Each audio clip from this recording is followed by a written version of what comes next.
We don't have Gabe. So do you do general evaluation too, or? No, we'll see.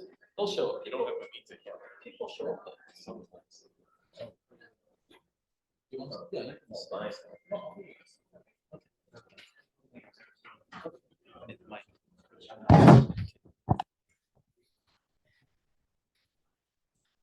We're just trying a different camera angle, Elvis. So I'm checking it out. Good evening, everybody. I'm David Jones. I'll be the Sergeant at Arms tonight, and we're gonna start the meeting off by letting you know the bathrooms are behind me, exits over there, and if you can keep your phones on silent, that would be wonderful. No eating, of course. I'm just kidding. Alan's stuffing his face. For those online, you can't see him. And so I'm going to go ahead and turn it over to our presiding officer, our Vice President of Education, Elvis. And Elvis, Jamie is going to go around to the guests for you. So he's right over here. Oh, great. Thank Thank you. Thank you, David. And good evening, fellow Toastmasters and honored guests. Welcome to Queen City Toastmasters. We have an exciting meeting tonight. Before we start with the meeting, we would proceed as usual by letting our guests to tell us a little bit about yourselves. How did you learn about our club? And what's your goal tonight? What are you pursuing by visiting our club? So in order to facilitate that part of the meeting, I would like to call out our treasurer, Mr. Amy Richardson. Jamie Richardson. So take it away. All right. I think we have two guests in person that I'm going to make my way to. And if you've been back, we have returning guests. Maybe you can just highlight what brought you back tonight. Why tonight are you back to consider Toastmasters again? Should I stand? Sure. Okay.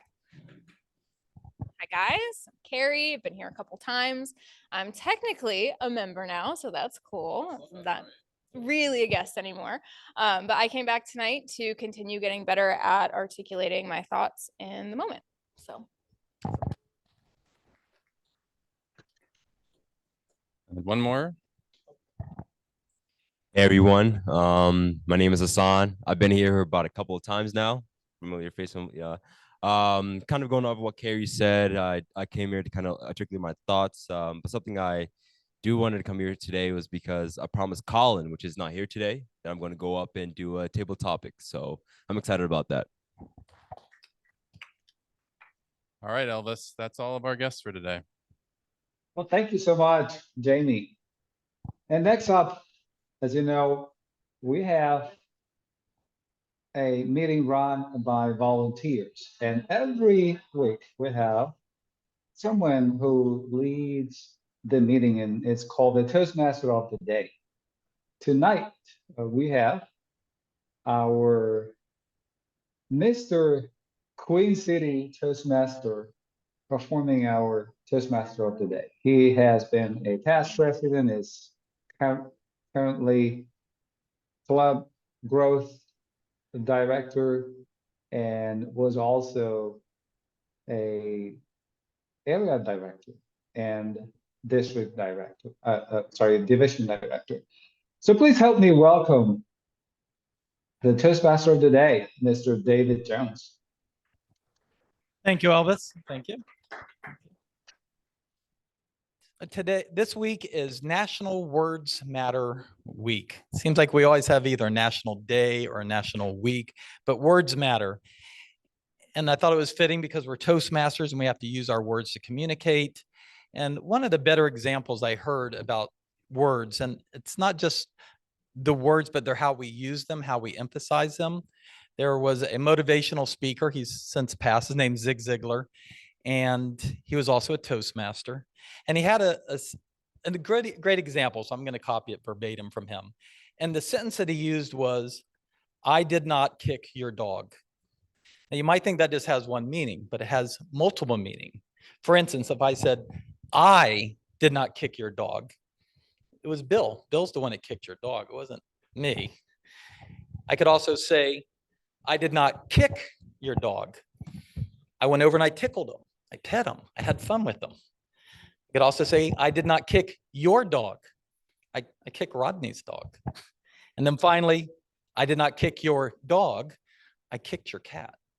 So words do have different meanings just on how you use them, how you emphasize them. And there was another one I thought was really funny. Some of you won't remember. Peter Sellers in the Pink Panther. He was a bumbling detective who was really silly, but he always solved the crime. And there was one that I remember where he went into a shop and the shopkeeper sitting there behind the counter reading the paper. And he says to him, and there was a dog on the ground. And he says to him, does your dog bite? He actually said, does your dog bite? He says, no. So he goes to pet him. The dog bites him. He says, I thought you said my dog didn't bite. Your dog didn't bite. And he goes, that's not my dog. So we got to be specific with our words, and words do matter. But I'm going to go ahead and get us started, and we'll touch upon these items later on throughout the meeting. First up, we're going to have our thought and inspirational master, which is none other than Tom Williams. Please welcome Tom. Thank you. Good evening, everybody. Thank you. Periodically, I reflect on my life, where I've been, what I've been through, where I am, what I've done. One thought I always end up coming back to is a simple one. I am okay. There have been times in my life that felt bleak, like I was in a hole so deep I would never see the light of day again, where I was in pain, where I thought I would never be okay. But I am okay. I always am. No bad time has lasted forever. I think that we all understand this, even if we don't articulate it. So I want you to take a second and acknowledge that you too have always been okay. Every bad thing that has ever happened, every hurt feeling, every heartbreak, every time you've ever felt embarrassed, every time you've been tired or overwhelmed with work, it's always been okay. Time heals everything. Think about all the times you've looked back on a situation and thought, wow, I was really upset about that, but I'm okay now. Or I wish I could go back and tell myself that it would all turn out okay. You can do that. Accept in the present that everything will be okay. Remind yourself that that time will come because it always has.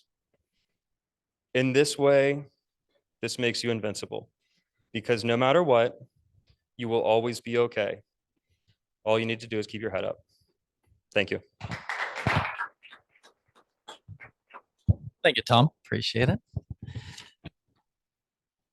We're also, when it comes to words, we're in an odd space and time. And I'm sure most of us can agree that, or at least I have gotten in trouble many a times texting, because texting does not translate well. They don't see your facial expression.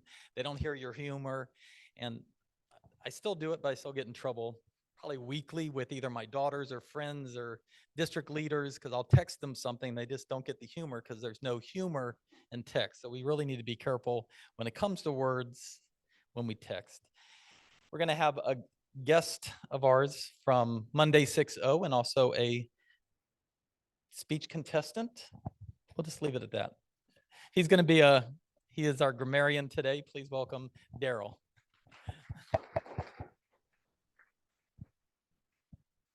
Thanks, sir.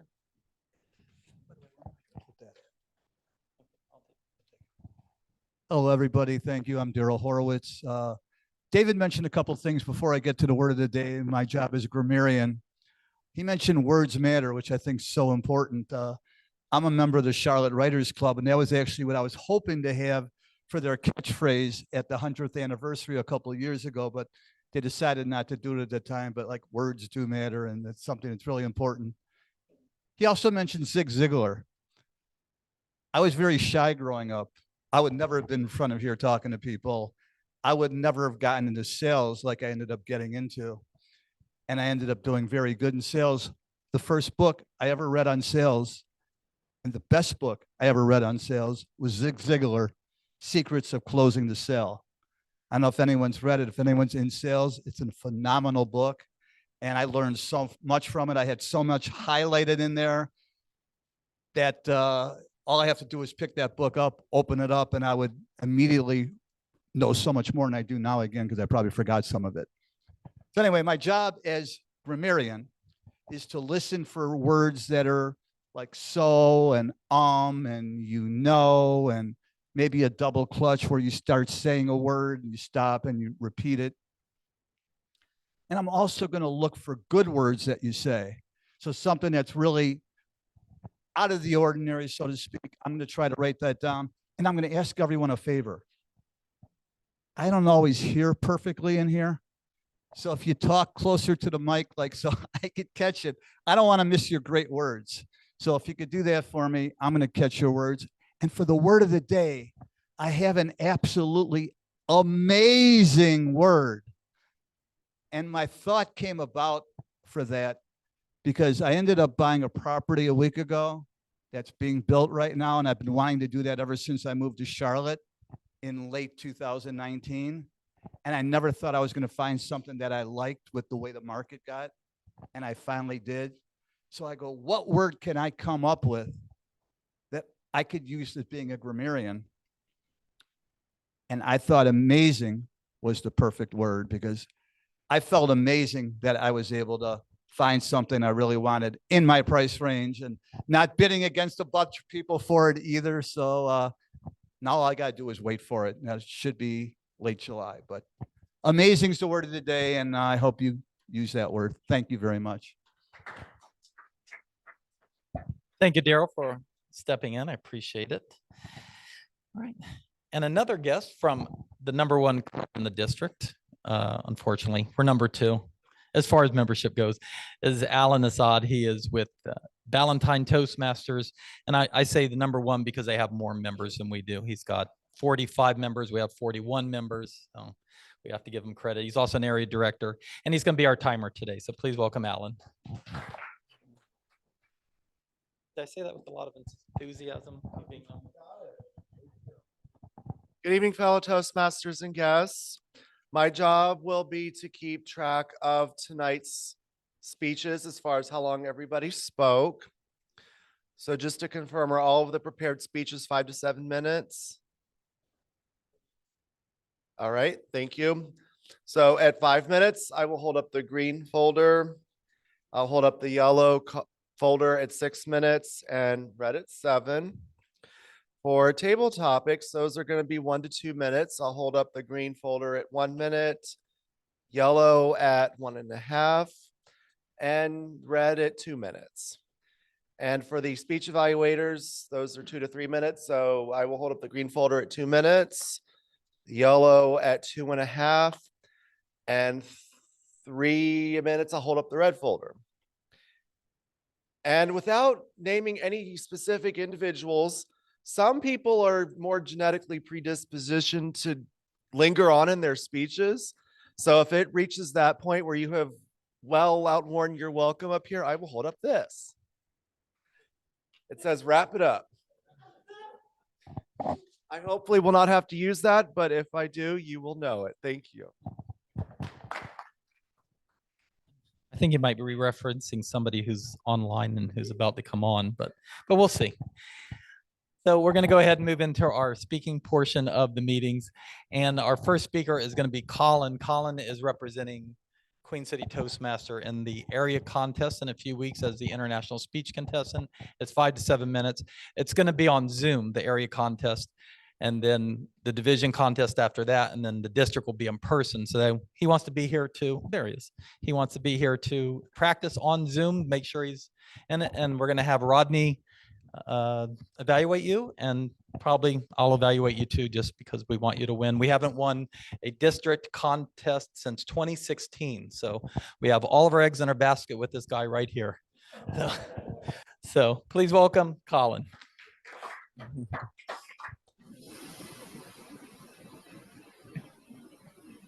Attention, everyone. I have a job opportunity for you. Intrigued? Listen up. This position requires working outside in the elements. From July afternoons so ruthlessly hot, the street can melt the soles off your shoes, to frigid January mornings, where you might find yourself working up to your waist in icy, cold water. The ideal candidate isn't easily offended by the smell of human waste or the way that it feels if it's unexpectedly sprayed on you.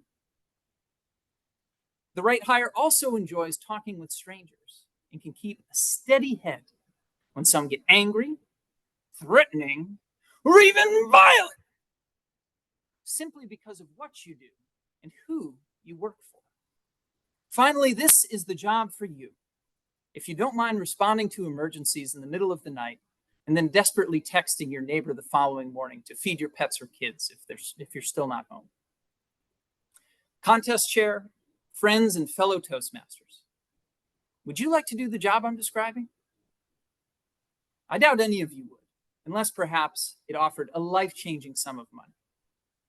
Fortunately for us, though, there are people brave enough to do this work.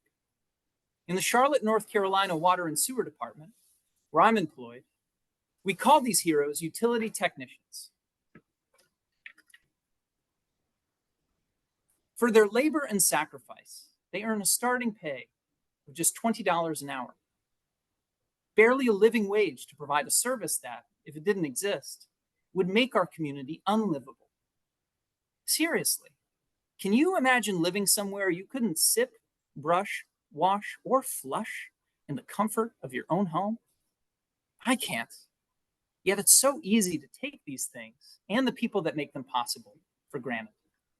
Even worse, more and more people are spreading harmful misinformation and discontent about the public institutions we all rely on for essential services, stigmatizing them and the people that work there. Now, I'm not a utility technician myself, but I recently went with a crew of my utility technician colleagues to fix a broken water main in a Charlotte neighborhood. We arrived at the scene, set up our equipment, but then had to wait for the local gas company to mark their buried gas lines so we wouldn't accidentally hit one and blow up half the street. Waiting for gas companies to do this is required by law and can be frustratingly slow. But safety comes first, and the only thing that we can do is wait. Shortly into this waiting game, a man rushes out of one of the nearby houses and starts yelling at us. "Get to work! We're not paying you to stand around!" My colleagues and I politely explained the situation to him, but he isn't having any of it. He calls it a typical example of government laziness, and that he'd be contacting his city council representative to complain. Eventually, the gas company did arrive, and we could start digging down to assess the damage to the water main below. We estimated it would take between 3 to 4 hours to fix. So a colleague and I then went door to door to update residents and apologize for the inconvenience. At one home, a woman answered, and her response was, "I don't care how long it takes. We don't drink the water here anyway. I read it can cause AIDS and birth defects."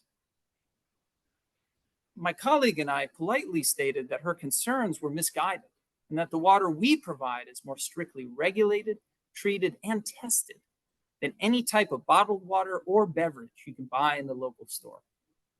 She was unconvinced, so we left her with a pamphlet of safety information and moved on to the next house. For most of my colleagues, public interactions like the two I just described are a weekly, if not daily occurrence. We'd like to believe most residents of our city aren't this misinformed or unhappy about the services we provide, but we really don't know because we hear so much more of the negative than the positive. To be clear, it's okay to be frustrated with your government and to have high expectations for it. But it's also important to remember that real people, many of whom actually live in your communities, are the ones treating the water you drink and dealing with what you flush down the toilet. Lately, we've seen more and more employees leave our organization, not just because it's hard, ugly work that pays less than many other trades, but because they're tired of being abused by a public that really doesn't understand what it takes to deliver these modern conveniences. My challenge to all of you regardless of where you live, is to educate yourselves about the services you pay for through your local taxes and water bill. Be curious. Government organizations publish a wealth of information on their websites, social media, and YouTube. Be adventurous. Most cities allow you to tour your local water plant, fire station, library, landfill, and much more. Get out there to see and smell the work for yourselves. Finally, vote. Only 15% of Charlotte residents voted in last year's local elections. Today, Super Tuesday, less than 12% of registered Mecklenburg County voters are expected to cast a ballot. If you are lawfully allowed to vote where you live, but choose not to, you have no right to criticize anything about your government or the services it provides. My friends, if we can each commit to these 3 things, then you will always have utility technicians making sure what you drink doesn't harm you and what you flush down doesn't come back up. Contest chair.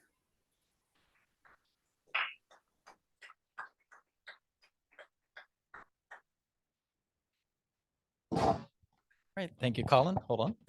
I'm doing a couple duties over here. So let me.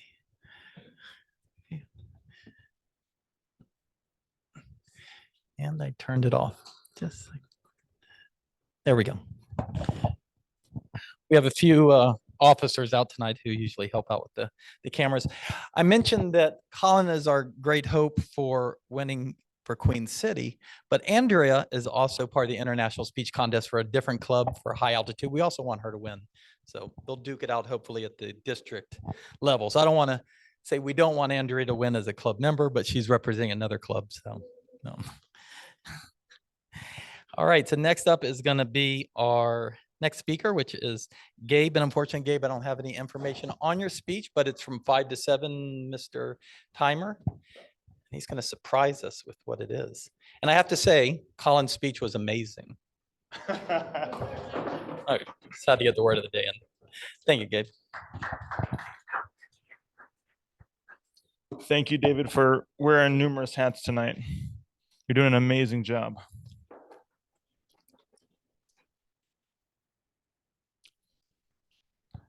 All right. Good evening, fellow Toastmasters and guests. Today's speech, you don't have the information because I didn't upload it, so that's my fault. Just glad to be here, though. The title is 90 Days to a New Life. I've never seen so many people waiting with anticipation. You could feel the energy, the excitement. Some were there for the first time, and others were there on an annual basis. In total, there were nearly 13,000 people, all for the same reason. Everyone had different backgrounds. Everyone had different issues of why they were there. But there was a common thread. And that thread was that someone believed, or they believed, that this conference was going to change their life for the better. As part of that conference, there was an entire section devoted to health. One of the topics shared was the power of breathing and cold exposure. I'm sure we're all familiar with this. Some of the benefits, whether that's Wim Hof talking about it or Andrew Huberman, Joe Rogan even chimes in on the incredible effects of cold exposure.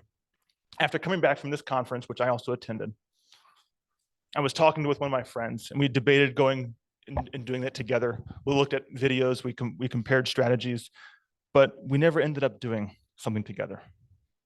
Who else has friends, maybe it's coworkers, that you've talked to about goals that you want to do one day? Maybe it's together starting a business. Maybe it's additional education. But who else has friends that we've talked about doing something, but don't end up doing something? Oftentimes what I find is that it's easier to find friends once you're on the path, as opposed to trying to drag them with you when neither of you are actually on the path. You have to make the commitment first. And so that's what I want to get into. There's 5 steps to creating change and growth in your life. The first is making a commitment. Each one of those attendees paid thousands of dollars to be present. I know because I was in the cheap seats in the very far back where you couldn't even see anyone from the stage. And I paid $800 to be there. Number 2, quantify where you're at in relation to your goals. We all have goals. Maybe they're written, maybe they're not, but quantify where you're at with your goals. Number 3, identify a mentor that you can imitate, someone that you can pattern after. I think this is especially important with today, with the online presence of so many different coaches, who have never actually done it, but they're just selling other people to sell other people. And it becomes this Ponzi scheme. So make sure that the people that you are imitating have actually done it. Number 4, create a massive action plan to close the gaps. And number 5, this is the one we're going to talk about the most tonight, is take action. I'm going to spend some time on this last point for a reason.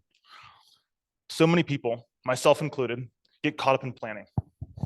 If you're anything like me, you probably have endless notes of game plans detailing the next 5 years of a business strategy or plan or whatever you're trying to accomplish. You have everything outlined to a dot. You just spend so many hours planning, and you have so many different spreadsheets looking at different things.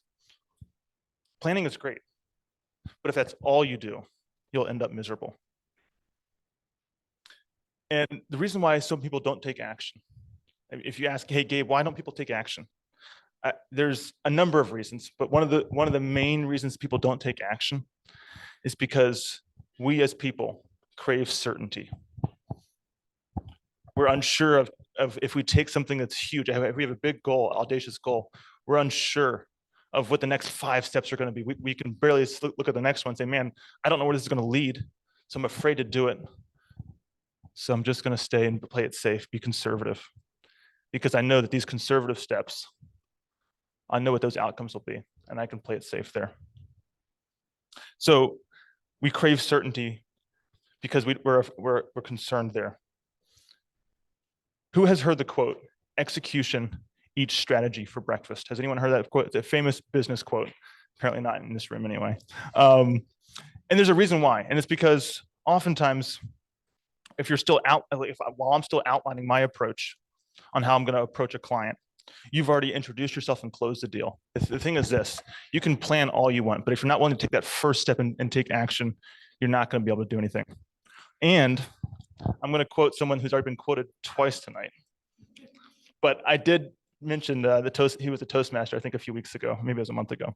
Zig Ziglar says, you don't have to be great to start, but you have to start to be great. And I love that quote. All of us are here this evening because we've made the commitment to growing, and we've found others that are on the same path, making that same commitment. So what is the difference between a motivational conference where it's rah-rah and one that actually changes your life? Because we've all heard, hey, it's just motivation, get hyped up. So what's the difference? What I would submit to you, the difference is taking action on something that you learned. I made the commitment. I paid that astronomical fee. I quantified where I was at in relation to my goals. I found several mentors. I created a map to close the gap. And most importantly, on December 31st, I took action. And today is day 66 of taking a cold plunge every single day. Each day we have an opportunity to grow. The beauty of life is the journey, not the destination. So today, in one area of your life, take action.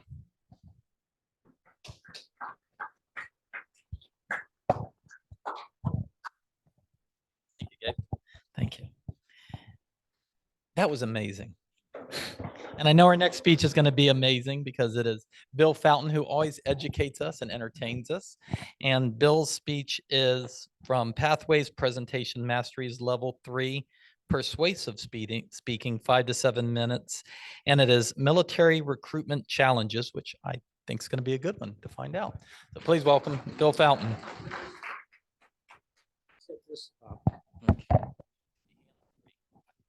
Yeah, well, this is going to make that closer to the higher.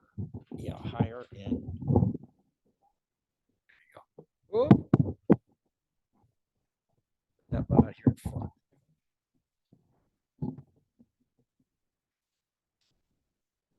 There you go. Perfect. Well, good evening, fellow Toastmasters and honored guests. I'm Bill Fountain. I have this evening, I'm going to preview a presentation I've been asked to give at the American Legion. That's in Cornelius, North Carolina, which is what I'm a member of. And that's coming up this Thursday. Now, the American Legion is is the largest veterans organization within the United States, and it assists veterans. It monitors, or not monitors, but it helps, I guess, mentoring young people. They provide scholarships and they help in the community. Because I know the place that we do, there's a lot of bikers type things that are helping, and of course on the Veterans Day and et cetera, that our American Legion does those type of things.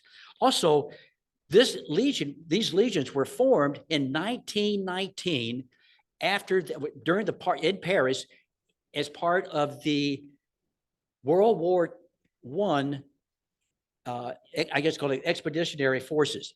And and about 6 months later, they were chartered by the Congress. And also, I'll be mentioning about the American Legion's Boys State program, which is a program that allows the youth to be able to go out and role play different positions within the local, county, and state governments. So it's a good thing for learning how to be able to participate in the way of the government. Also, I will be stuck behind a podium. I will not be able to move around like I would really like to do. So I will be, I'm anchored, and I will have a microphone that will not travel with me either. So good evening, fellow veterans. I'm Bill Fountain. I was shocked to learn that the military has lowered their recruitment standards.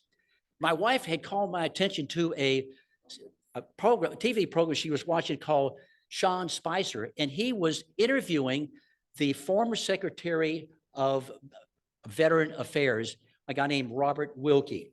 And he was talking about what the military is going through.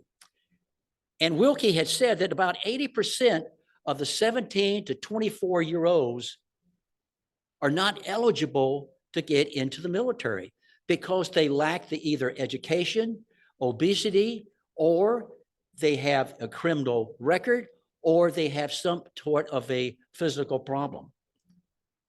And also, this obviously creates a problem, but also the Navy has lowered the requirements that they will actually enlist students or people, 17 to 24-year-olds who do not have a high school graduation or diploma. And unfortunately, about 30% of the way, they also have to be able to pass, if they get in without the high school diploma, they have to be able to pass at least 50% of the Armed Forces qualification test. And surprisingly, is that about 30% of the high school students who have diplomas will not pass that test. So our youth, you can say, what's going on to our youth? What is the decline? Well, I can attribute back into the past is that John Dewey, the father of progressive education, this was about 100 years ago, he praised Stalin's communist education system. And actually, he set out to transform our schools into social indoctrination centers. This guy named Dewey also rejected the idea that teachers should impart knowledge on their students. And he also was firm on forcing socialization. So if you go back and you step back on that, what has happened over these last several years, or many years for that matter, is that progressive educators and school boards and et cetera have actually looked at and achieved their goals of what Dewey was set out to do. We have lost the concept of duty, honor, and country. Our schools should be teaching virtues so that you can be able to master yourself. But without these, you're losing our children this way. And because mastering yourself is going to be the key to success and for happiness, actually. Unfortunately, they're using social emotional learning as a tool to indoctrinate the youth to think more, and not think, but to focus on their passions or their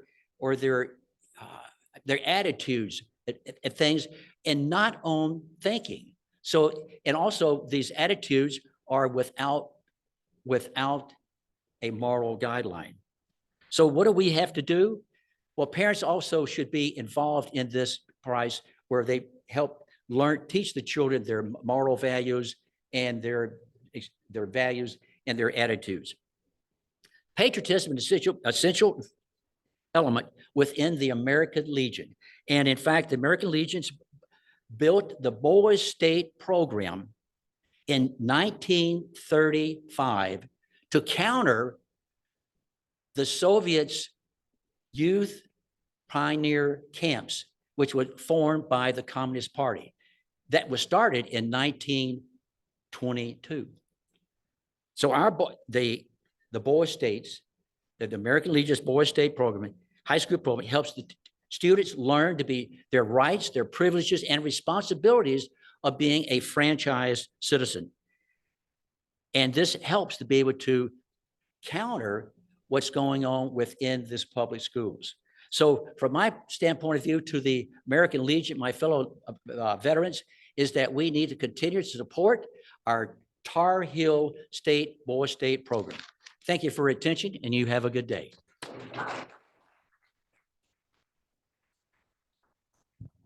Thank you, Bill.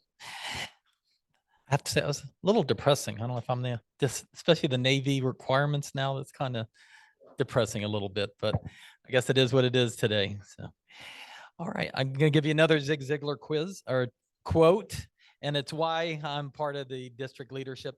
Other district leaders are Elvis, our VPE. He is an area director, and of course, Alan is also an area director. And I'll just leave it at that. I don't want to say what they're going to do in the future, but that's where they're at right now. Zig's quote is, you can get anything out of life that you want as long as you help enough other people get what they want out of life. And I believe that, and I enjoy being a part of Toastmasters because I get to see everybody come in here. Many of you came in here scared to death, and now you're talking and you're up here doing it, and that's such a joy for me. And the reason I mention that is because I'm going to transition from Words Matter to some district issues.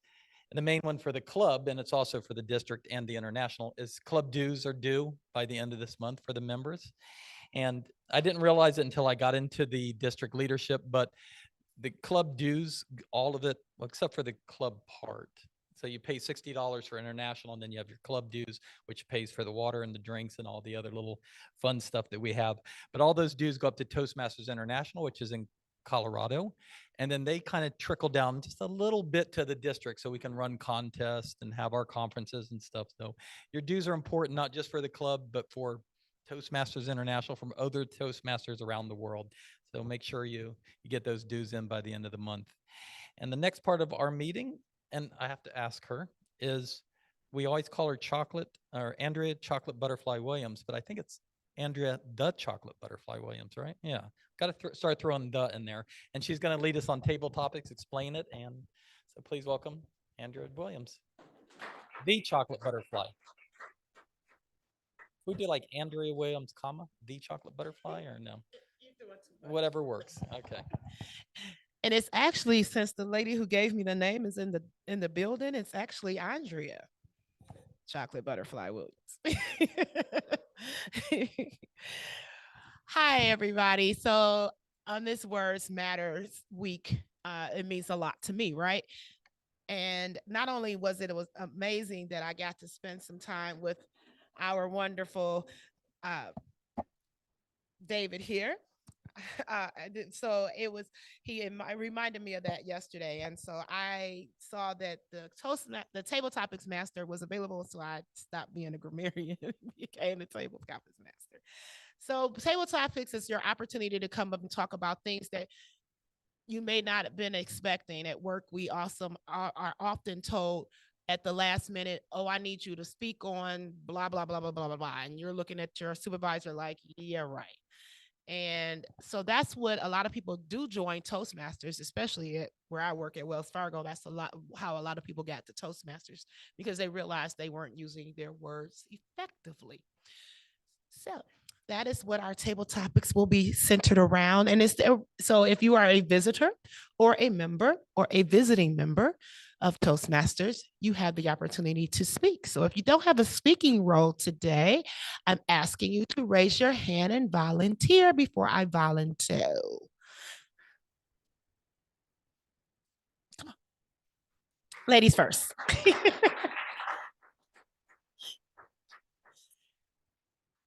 Then I forgot it. Okay, so go back over there for a minute. So yesterday we were at Johnson C. Smith and we did a demo meeting and it was really cool. One of our fellow Toastmasters, he did this really cool thing. Don't sit down. I don't want you to have to sit down and get all the way back up. But he did this really cool thing. You ready, David? Da da da. Everybody join. Da da da. Da da da. Da da da. So he did that. Yeah. Good job. Every time someone came up, we did that. So it was fun. So I said I was gonna steal it. And David just reminded me. So I have questions 1 through 7. Which one? 2. Okay, let's see what this one says. Okay, so I've been in relationships where, the guy is, he's like, it's not me, it's you. Or it's not you, it's me.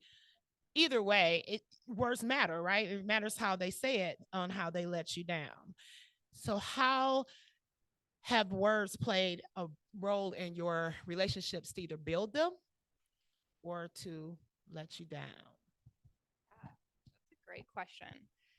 So what comes up when she asked that question is delivery. And I think that it's all in kind of like, I'm sorry, what's your name? David? Kind of like David was talking about in the beginning tonight. It's all about like where your emphasis is and your tone. And so that and body language and just you can feel someone's empathy or lack of empathy, or connection or lack of connection, just in their tone and even in people's eyes. So yeah, that's all I have to say about that. It's all in delivery.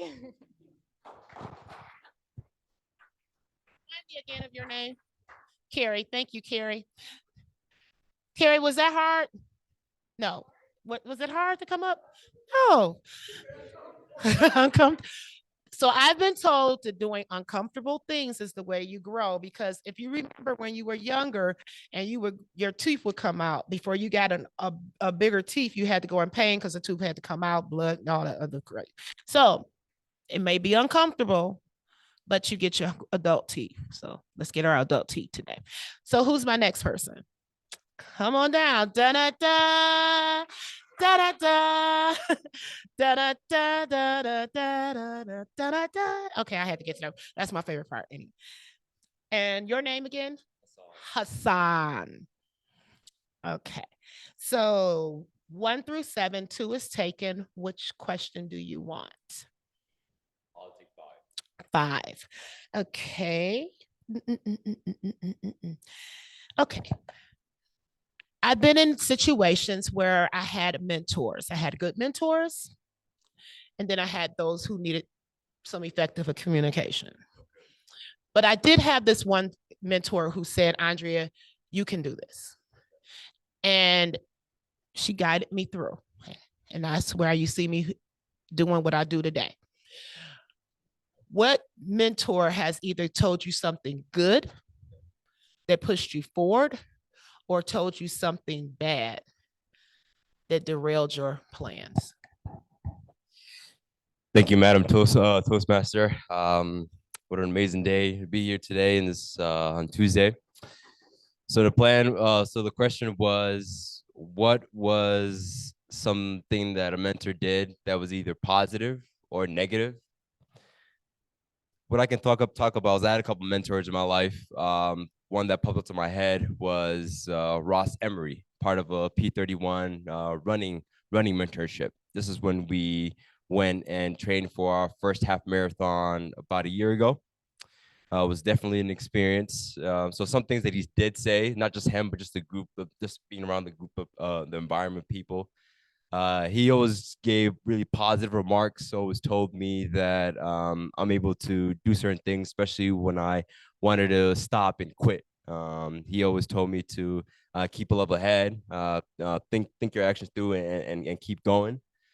So Ross definitely did have a huge impact on me. And he definitely helped me finish my very first half marathon, and I expect to do one later this year as well. So I'm excited about that.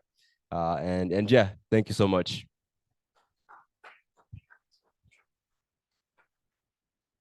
Thank you. So I'm a believing that they see that green card and they think that means stop. It's actually the red one. So you can keep going until you see the red one, just so you know. So we have a couple of more questions. Come on. He said, you are not volunteering me today. I'm going to choose my own time. I understand. Okay. So Greg, 1 through 7, 2 and 5 are taken. Take 7. All right, 7. Now, this is my favorite question. Okay. I remember my daughter being 5 in kindergarten, and a teacher told her, have you ever been tested for special ed? I was not aware of this. But she literally, this is the smart child in the house. She literally stopped doing her homework, stopped doing her work. She could read, write, add, subtract, but she failed kindergarten. All because a teacher told her, did you get tested for special ed? What was a time in your life where somebody could have told you the amazing thing about yourself, but instead they chose the opposite? Thanks for that question. So, what was a time in my life when someone told me something that could have elevated me, but instead kind of pushed me down, right? I'm having a really hard time coming up with an answer. I think I have some sort of amnesia when it comes to that, but I can share with you a story that happened to my brother when he was a little kid. When we were growing up, my mom's mom was living with us, and she came over from Poland, has a very thick Polish accent. And so, being impressionable kids, when we were learning words and we were around our grandmother, sometimes we would say these words with a Polish accent. One of those words was airplane, or as my grandmother would say it, aeroplane. My brother, when he was in elementary school, he was learning and reading and identifying shapes and stuff. And one of the pictures, I guess it was of an airplane. And he would say, "Oh, aeroplane," in this Polish accent from my grandmother. And the teacher would go back, "No, Ryan, airplane." He'd be like, "Aeroplane, airplane." And so they thought he had a speech impediment and had to bring my parents into school. And then they realized, like, no, he just picked up a Polish accent from our grandmother. He doesn't have a speech impediment. None of that was designed to, put him down. But if the teacher had gotten a little bit more clarification ahead of time, they would have understood that he didn't have a speech impediment. But it's kind of a cute story. Thank you. Because we're going to fly on the airplane. I like that. That reminds me of my daughter's graduation. The guy, he had a grandmother similar, and he kept saying, "It's stupido. Don't be in this stupido." So that was what we got from her graduation. So we have one more question. One more person, Mom. We're gonna call her up today. She's gonna be voluntold. When I said that, I was talking to her. She knew that. Come on. Yeah.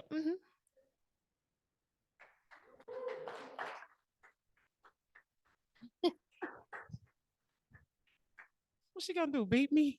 I mean, come on. I know. Then she'll be mad because I'm not coming to bring her food.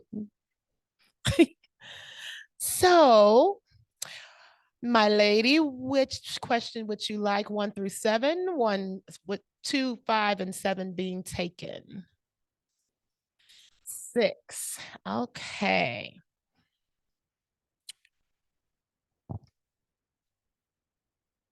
Sometimes people mean to say something one way, but the person understands it a different way. Tell me of a time where you had to explain to somebody that misunderstood what you said effectively, where they understood what you meant versus what you said.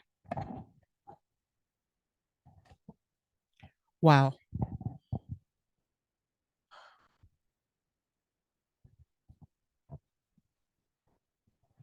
I'm actually drawing a blank, but there are times in life when we do say things and people take it the wrong way. David was talking earlier about texting and people take it the wrong way. That's the way life is, unfortunately, with the new AI and all of the electronic devices that we have. Things are easily taken the wrong way, and you find yourself apologizing more often than not. So I would say, I'm sorry. I'm sorry.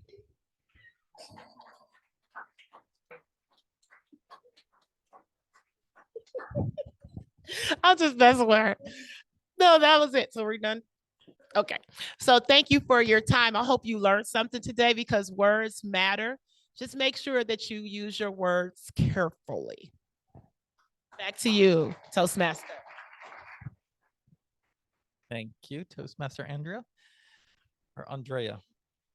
Now it's in my head. I'm gonna get it wrong. All right, next up is gonna be our evaluation part of the meeting, and we're gonna start with our general evaluator, Martin. Please welcome Martin. He got his cast off, right? You got your cast off, right? You had a little thing on your foot. I thought. No, I thought you had. That was one of the other. I think that was my hand maybe. Oh. All right, thank you, David, for the introduction. My name is Martin. I'll be your general evaluator for tonight. And before I go into my little spiel, I'll pass on the spotlight to someone else. So first off, we're gonna have Rodney evaluating Colin's speech.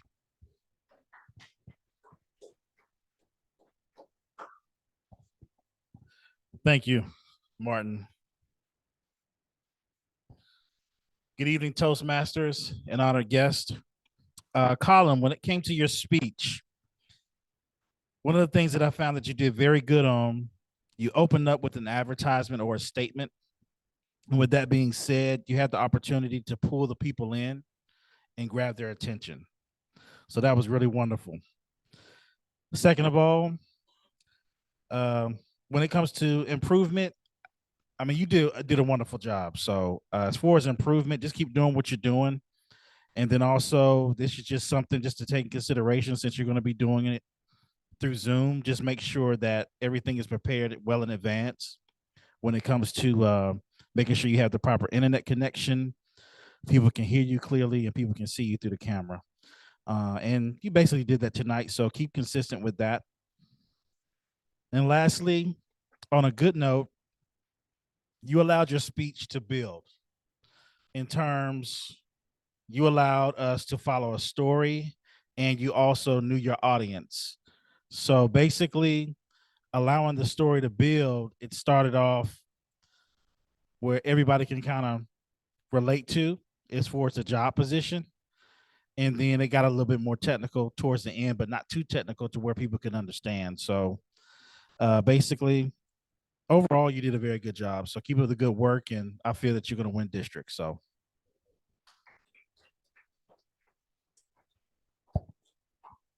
Rodney, I think you made a fantastic point there, just being able to relate to the audience. And I think just starting off the speech that way and also with the question like you did, Colin, it captivates that attention, draws people in. So well done, Colin. Next up, oh, by the way, David, did you have any additional comments on Colin's speech? Gotcha, one-on-one meeting, gotcha, okay, private meeting. Do you charge for those or? Second up to evaluate our second speech, we're gonna have Mr. Jamie.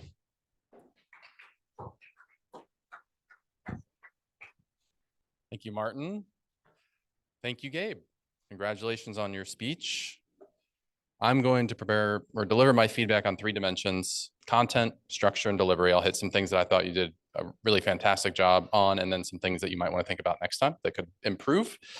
Let's start with the content. So I thought your intro out of the gate of creating this mystery around this event and building suspense for the audience was a fantastic way to lead into it. So that is a great device to continue to use in speeches as a way just to get us sucked in immediately, right, in terms of your topic. I also thought this is clearly a topic that you're passionate about. You were animated throughout, perhaps more animated than I've seen you in any of your other speeches. So take that to heart for all of us that are also delivering speeches, is find things that get you excited and motivated to impart that message on your audience. In terms of things to think about differently in terms of content, don't always assume that your audience is as knowledgeable on the topic as you, right? So you sort of said there's these principles that are really important, but you probably already know all about those. Well, maybe we don't. It doesn't have to mean you have to spend a ton of time educating us, but give us a quick reminder. Helps us, even for the folks that are new to the topic, to be able to join you on the journey. Structure. The 5 principles, great way always to structure a speech is to go through 5 different dimensions or a enumerated list and to hit all of those. The one thing I would say on that differently is it felt a little rushed through the first 4. I know you were trying to get to the 5th one because that was the key message that you wanted to impart, but it served maybe to diminish the importance of the first 4. So try to make enough space to at least say, these are important, but what I really want to focus on is number 5. I also love that as you were going through, you constantly gave voice to the doubts that people might have, right? Just kind of bringing us in and allowing us to feel more related to the topic because like, yes, I've shared those inner thoughts, right? So that was a really great device that you used throughout. And then finally, the testimonial of living your 5th principle, take action by jumping in with both feet into this whole cold plunge experience. I will say 66 straight days of cold plunges sounds insane and amazing, but congratulations. But that testimonial, nothing does as good a job of a speech as a testimonial. So anytime you can weave testimonials in your speech, fantastic. Delivery. Here, confident throughout in terms of your voice and in terms of your inflection and your just general bearing. So fantastic job on that. Great eye contact with all of the folks in the room. Good hand gestures throughout. A couple of things that you might want to think about next time. Just a little bit more pacing, difference in pacing. Slow down with your really key points. You were a little even all the way throughout the speech. Use the space a little bit more when you can. And lose the gum. Overall, beyond the cold plunge, I think you've demonstrated another way that you're taking action.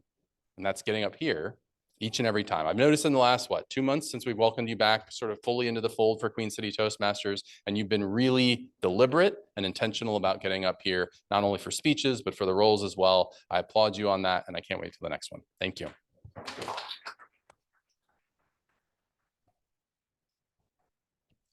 I got the same advice last week, lose the gum.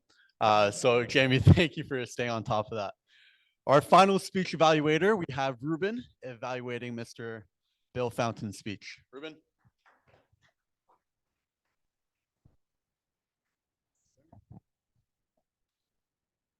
Hi. So Bill, I want to start out with, I guess trying to framing how I'm going to talk about my evaluation is I'm just going to go from essentially start to finish on how you introduced the topic and then the content in the middle, and then just some thoughts of how I felt towards the end, some of my feelings. I really appreciated the part, like the context that you gave at the beginning. I know it wasn't part of the actual speech, but the context of needing to stand right here and not doing like grand movements or anything like that.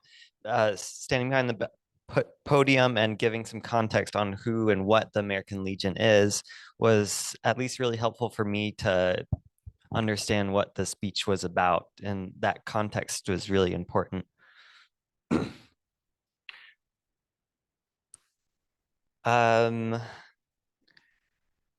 Yeah, I would say generally, I really wanted to focus on the content because from what I saw, I felt like you had good gesture movements on the podium and your tonality and rate of speech was excellent, I felt.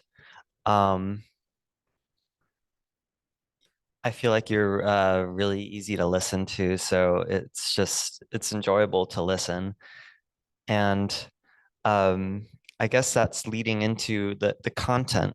And in terms of content, I really liked the beginning where you kind of gave those kind of sticker shock or like those like shocking numbers basically, where you're like, the Navy's reduced the qualifications, and like even with those, like only 30% of people are qualifying. And that was like really shocking to hear. I'm like, oh my gosh. So when you led into that idea of why is this, I was really curious to hear what you had to say about that. So I liked that content at the beginning. And the content in the middle was a little mixed for me. And this is the part where I wanted to provide some, I hope, useful feedback for you, which is, I think there was kind of a mix between who John Dewey was as a person and what concepts he introduced into the American school system, as well as you were wanting to talk about a sensed loss of moral values. And I feel like that moral values part was really strong. And I guess just my own personal opinion, I would say like lean into that more. I liked that part a lot of the like, oh, our students are blank and it seems like we're lacking in moral value. And then this is what the American Legion is doing to try to change that. And I know that it's a speech for the American Legion, so I think they would really appreciate that part to see their work benefiting schools. And I'm out of time, but I enjoyed the speech, and I think I'm just being nitpicky because overall it was a good talk.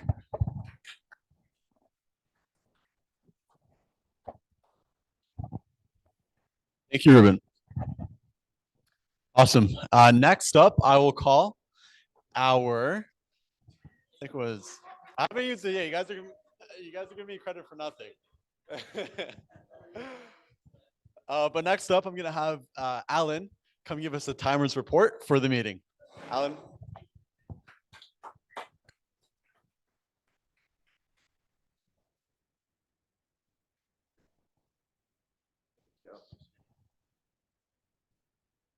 You ready, David?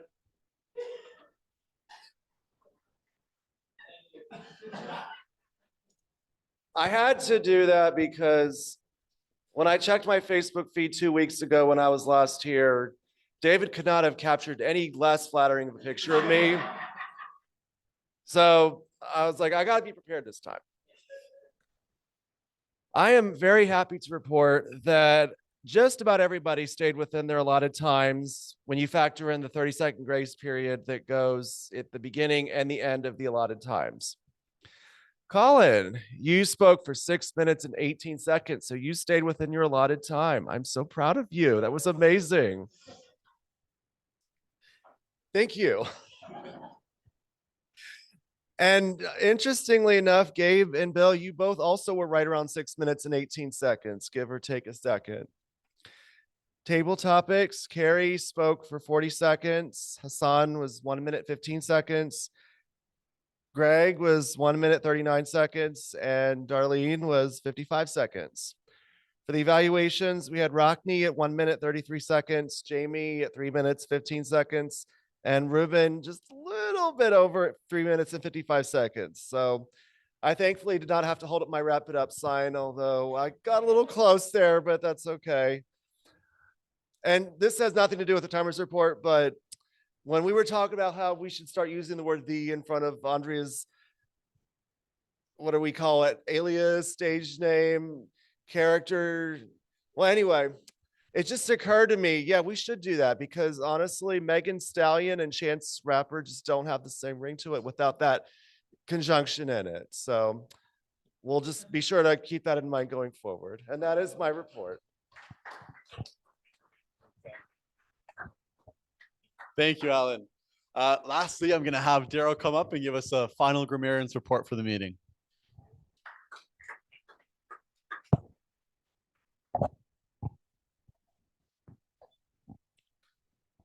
Well, we had some amazing speeches today. And we had several people use the word amazing. I believe David did it twice. Gabe did it. Andrea did it a couple times. Hassad used it. Jamie used it. And Alan used it. Did I miss anybody? No? Okay, good. We also had some great words. I'll start out, try to go in order here. Colin had ruthlessly, misinformation, and adventurous. Gabe did debated, quantify, audacious. And his Zig Ziglar quote, I believe it was, you have to start to be great. Is that always love Zig Ziglar quotes. Bill had transform, indoctrination, socialization, and virtue. Carrie had empathy.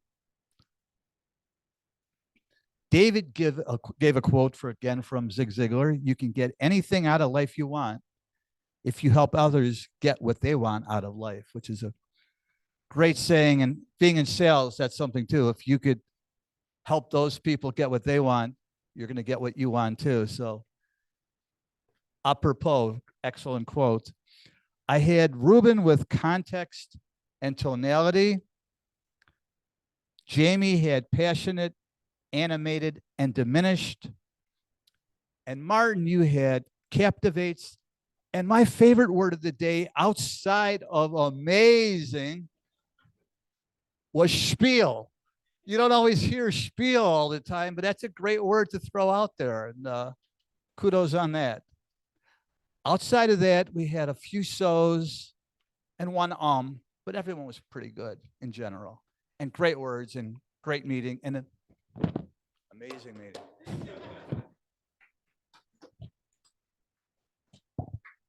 Thank you, Daryl. By the way, I noticed your shirt right there says the Second City, Toronto. Are you Canadian? Are you Canadian? No, you guys visited. Okay. I thought we were gonna find a. Okay. I thought I was gonna make another friend, a fellow Canuck. We'll work on it. Awesome. So fantastic. I thought great meeting again. Using my arms, but fantastic meeting. I thought it was a little bit smaller than usual. I feel like typically we have, correct me if I'm wrong, 25 people. Today, I think I counted about 15, 20. But nonetheless, I thought it was still a good meeting with great speeches. Colin, Gabe, Bill, all fantastic job. I really enjoyed the theme of tonight, which was Zig Ziglar, apparently, but also a bit of a self-improvement and just doing better for ourselves. And that's the topic that I enjoy. So I really enjoyed today's meeting because of that. What else here? Toastmaster topics. I think today for the impromptu speeches, we had 4 guests come up, and I think I count 4 guests in the room. So kudos to you guys for coming up and being brave. I know some of that was voluntold by the chocolate butterfly, but it counts nonetheless.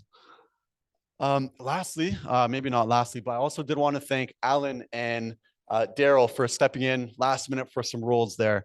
I think they filled in fairly well. Would you agree? Yeah. Awesome. Some overall observations as well throughout the speeches. I thought Colin, I know he rewatches these, so he's not still up here, but Colin, I thought you did a great job using the camera coming in and out. So on stage or live in person, we can kind of use the stage, come up and down. So I see that you kind of thought about, okay, how do I mimic that on Zoom? So I thought you did that fantastically. Well done. Gabe, really enjoyed your takeaways. And I feel that there's a lot of advice out there in the world, but I really enjoyed your speech because you were giving advice from people that are levels above us. You know, Tony Robbins, which I think was the event you went to, he's one of the godfathers of self-improvement and just doing better for ourselves. So anytime we can draw advice from people like that, I think it carries that much more weight. So thank you for that. And Bill, well done as well for giving the statistics. One thing that I think you could land a bit more impact with when you give those stats, because as Ruben mentioned, they are like such jaw-dropping stats, almost like pause for a moment to let those sink in and then continue with the rest of the speech. And then finally, our evaluators, I think that we're only as good as our teachers. and as the feedback people around us. And I thought we gave great evaluations today with things we did well and then things we could improve on. So well done to the 3 evaluators tonight. And that pretty much wraps up my evaluation. By the way, one thing, Gary, I'm Polish, and so I totally understand the grandma accent. So yeah, I'll pass the mic back to David. Appreciate it. Martin's a great example of what Toastmasters can do. When he first came here, he could only speak Canadian. Now he speaks English. So it works out really well. All right. As you might notice, I take pictures during the meeting. We do have a Facebook site. It's Queen City Toastmasters Charlotte, because evidently there's another Queen City out there somewhere. We also have, what is it? Instagram that Andrea does. And then our YouTube channel, everything is on there. So if you haven't seen them, just make sure you check out our social media. And with that, I'm going to go ahead and turn it back over to Elvis so we can get out of here on time for the first time in a while. So take it over, Elvis. Thank you so much, Davey. And please help me with another round of applause for our Toastmaster of the Day, David Jones. And before wrapping this meeting up, I would like to call upon now our treasurer, Jamie Richardson, to help us out with our guests for our guests' final thoughts. You got it. And apologies to Carrie for not connecting the dots that she was our newest member. So can we have a round of applause for Carrie as our newest member for Queen City Toastmasters? All right, and I will hit our only guest, and is Hassan. Any last thoughts? Any last thoughts? It's my first time coming up and speaking. I thought it was pretty good. Overall, I like some of the topics we talked about. Always have really good table topics. That was really good. Overall, pretty good. Plan on coming next week and so on. So thank you. She doesn't want to.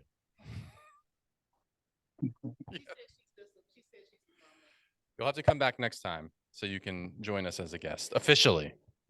All right, Elvis, that does it for our guests. All right, thank you so much, Jamie, and congratulations and welcome to our new member. Thank you all who participated in this meeting tonight. As a reminder, for all of our members, please take a little bit of your time to look at our agenda and sign up for the next meeting. And also, if you have any questions about Pathways is our educational system at Toastmasters. Every one of the members need to sign up or have the opportunity to sign up for a pathway and go through different projects. If you haven't signed up for Pathways, please reach out to any one of the officers or me directly so that we can help you get into Pathway and also give you some instructions and some assistance so that you can get in the way and continue successfully in your pathway. With that, I would like to wrap it up and thank you all again and call this meeting to a close. Thank you, Elvis.